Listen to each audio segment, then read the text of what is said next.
Usta bir Süleyman kardeşimiz var. Seninle görüşmek istiyor. Bir telefona bakabilir misin? Alo.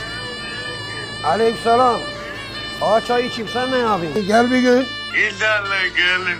İyi var mı benden bir isten? He var. Ne isteyin? Kıyafetim yok. Kebap yiyecek mi? Yemeğim mi? Havada diyor. Kahvaltılık. Dede. Ben de seni çok seviyorum. Allah'a emanet ol. Süleyman kardeşimize sürpriz yapacağız. Biz de onu kırmadık. Süleyman baba. Selamünaleyküm. Buyur hava. Gel dedin geldik. İyi misin Silo? Ben kıyma kebabı yiyeceğim şimdi. Ben sana getirdim ha. Al sana kıyma kebabı da. Kıyma mı yiyeceğim? Ayranın da. Herkese var, sana da var. Buyur. Aman kabaç becereyim. Bismillahirrahmanirrahim.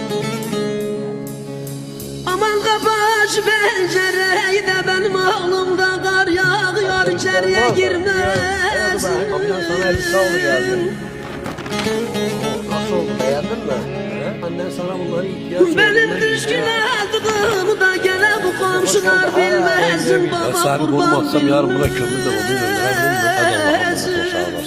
Şey olursa sen aha bu Cano'ya yaz. Cano sana cevap verir. Baba var mı isteyen? Aman sana vaziyetim var.